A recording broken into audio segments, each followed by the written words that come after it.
What's up, y'all? Okay, so here's the gold analysis. So for this week, so let's just get right into it. No fluff, no bull crap, just get right into it. So here we have basically an uptrend for gold on the daily, and we are seeing like it's basically trying between this high and this low.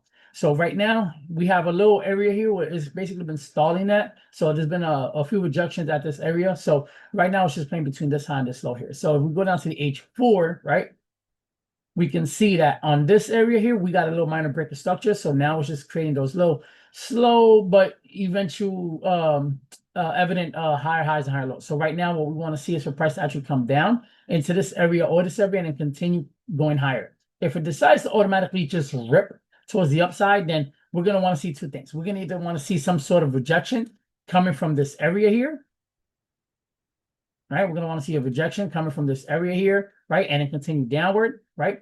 Or we want to see like the continuation of the break and the retest and then continue going upward. That's it. But for me, I would like to see it come down to this area and then reverse going towards the upside, and so we can target this high here and then just see what we can get out of here. We don't want to just assume that it's going to break. We want to just go ahead and see what we can get at these areas and react to it. So you don't want to be, anticipating, oh yeah, it's going to break through. Blah. No, don't do that. Just see what we get here. But that's it. I just want to make this video short and sweet and to the point. So right here, wait for that pullback, get in there, boom, and then we're going to automatically just take this to the high. So automatically, this should be looking something like this. If you want to, I don't know why my tools aren't working. Come on.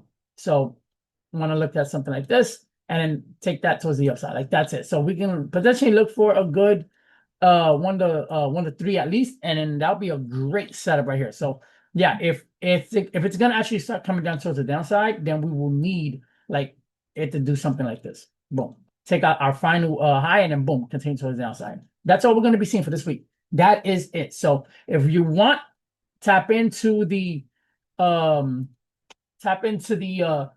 link down below. That's gonna have my link tree in there, and that's gonna have basically the trading community that I have for free. So there's no strings attached to it, nothing. My students, we catch these same moves every single week on the daily. That's it. And if you don't trade gold, then leave it in the comments. What is your favorite pair that you like to trade? And then I'll just drop an analysis on that as well. So thank you guys for tuning in. Please don't forget to like, comment, subscribe. And then again, let me know what your favorite pair is in the comments. Peace.